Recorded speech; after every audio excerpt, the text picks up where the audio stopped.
offense have to say to the other side?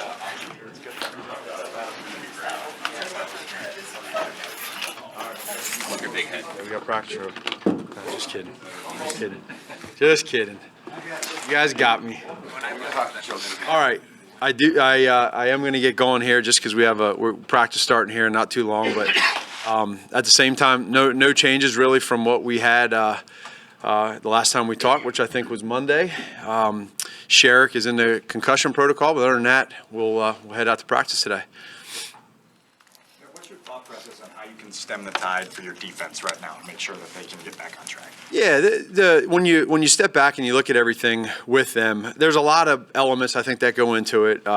In anything, in football in general, there's three phases, and so there's areas that we know we can be better at on defense. There's areas that we know they can be helped at by having more productivity on offense, and so it's a three-headed monster for all of us, and our guys know that, and we know that as coaches, but that's where that's at. But I think there's a little bit of everything there with the way they're playing, and then at the same time getting help from other sides of the ball. Have you gotten more involved in that side of the ball, or do you still kind of leave it to Chuck? No. We that's their deal, and they've done a great job, and it's ultimate trust. Man, how would you assess the clarity of Mitch's thought processes during plays right now? Right. Yeah. For Mitch right now, that's the biggest challenge for all of us is what we want as offensive play callers, as offensive coaches, is for that to be.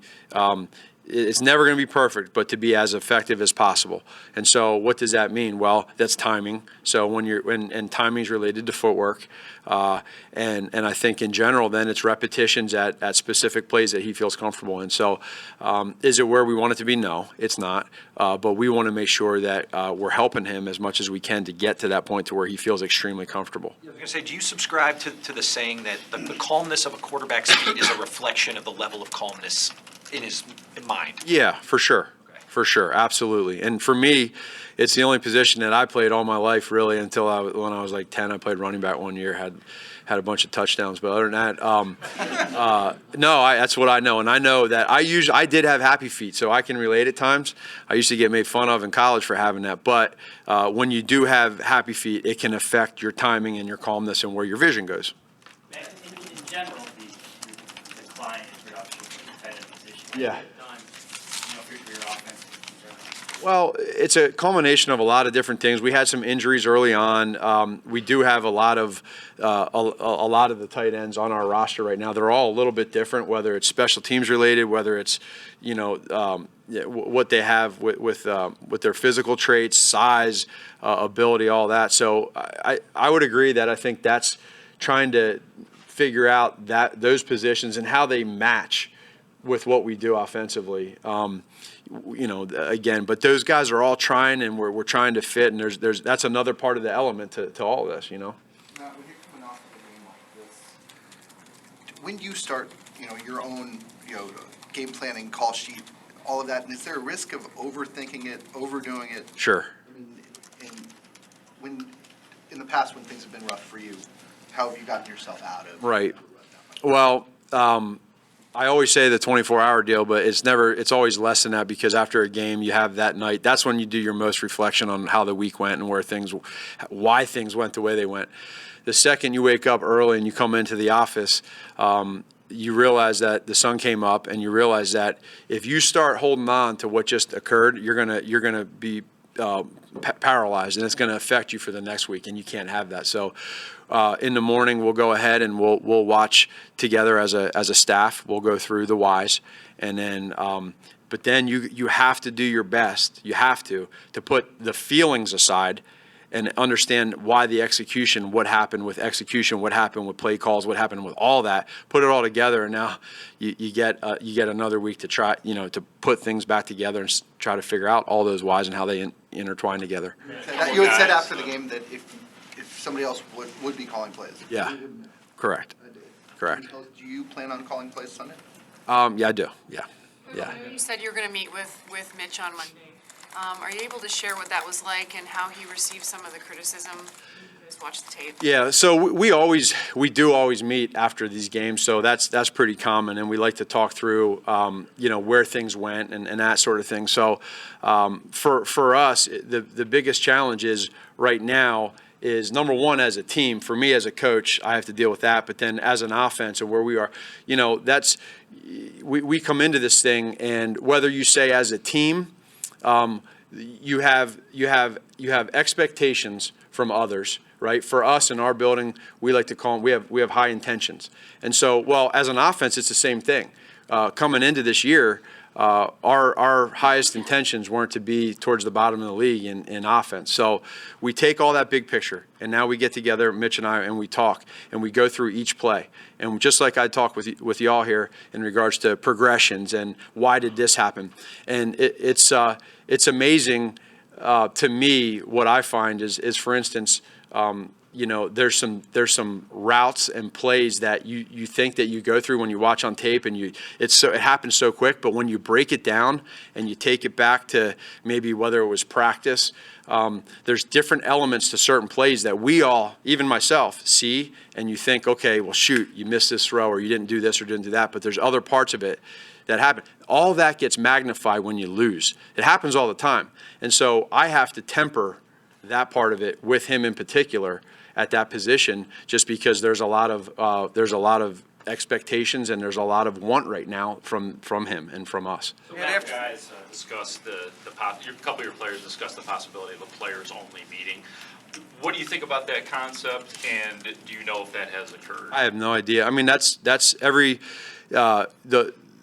and again, we've talked to several players. I mean, there's a lot of teams right now and a lot of different levels in this league. Some that are really high in good spots, and others that are in our spot right now where you want to try to get answers and figure things out. So that's up to them. I have if that's something they did, I completely support that, and if it's something they didn't do, I completely support that as well. So. And after the Washington game, Trubisky pointed to like a kind of a simplification of the approach as a reason for credit for him doing as well as he did. Is that are you still in that kind of mode? And is that a difficult thing for you to do as a guy who likes to, Right. You want it, whatever you do, you want to try to make everything as smooth as possible for not just your quarterback, for the entire offense. And there's parts of that. So we tried some different things throughout the first several games of the year, and we're still going through that. Obviously, we're not where we want to be offensively. So until that game clicks to where we get to that, and we're able to build off of that. We're going to do what we can. We're going to handle our end as coaches in every way possible. Realistically, at this point in the season, how much can you change schematically to help your players execute? Yeah, there's not a whole lot schematically that you can. Before you know it, then you're into a whole different offense, and whether we like it or not, that's just that's you start getting into plays that you've never run before, and you don't know where the bones are buried. Right, so there are a bunch of plays in our offense, but there's a bunch of plays in a lot of different offenses out there, and it's about all of us, just doing our job, worrying about ourselves to execute it and to make the right play calls at the right time and all that, and so it comes down to just all of us trusting in one another, and I think that I really feel strongly in our organization and the people that we have that we can get that done. Matt, you spoke of the process of easing Trey Burton back when he was dealing with the injury. Where is he relative to your expectations in terms of health and the level he can play? And then what can he add at full strength?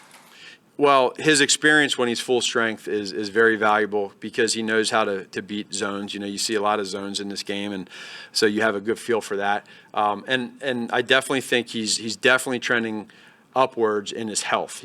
I feel like I'm not seeing him regressing health-wise to where he's playing slower or you see him physically getting beaten. But he's not 100% yet. But we knew that at this point right now he wasn't going to be. But he's a valuable asset there with us, helping us in that area. We talked about that first run in the Saints game Yeah. a couple times. The guy who makes the tackle on that play is in position as he goes in motion with Taylor. What do you ask of your linemen or blockers to account for a last-second change like that where a defense defender comes in because he's just going across. Right, there's some preparation there, and that's a common element that they had to their defense. That wasn't a surprise, but it's a part of what happened on that play. They did that, and that guy ended up being there to make a free tackle. But that's how we got to grow and say, okay, this is where we're at. This didn't happen. We ended up, I think, 2nd and 10, 2nd and 9, and so now you get to the next point of, that's a 1 yard gain or a negative or a no gain is the being able to stay consistent and trust of sticking with their run. So it's a realistic expectation to, even though that guy comes in late, you still climb and block him. Yes, that would be correct. We saw that Roquan was not on the field as much as we're kind of accustomed. Is he still working his way back when he was absent? No, what would that consist of? It looked like his playing time went down to I think around 70%. Well, there were 100%. Yeah, that didn't jump out to me with Roquan. I think we had around 16 third downs, and I think he was in for the majority of those. But I don't, nothing has been, for us as far as just he's not in there. I mean, I think 13 out of 16 of them on third down he was in, and the other 3 might have been package related. So I don't know if I don't know that exactly. Does he still look like the player you kind of are expecting at this point? No, he can definitely play better, and he knows that. I mean, that's where we're at right now, and he's gonna, I think he will, and we all know exactly, what we've all gone together in the last couple of weeks. So it's a part of where we're at right now, and we're doing that. He's doing everything he can. None of it is because of lack of effort or want or any of that, and none of it's because of lack of coaching. It's just, we all look at each other, we all want to help each other out, and we feel like we all can coach and play better. But is it fair to say that that's a residual effect of whatever it was that caused him to miss that game? I mean, that I can't personally answer that. I don't know that.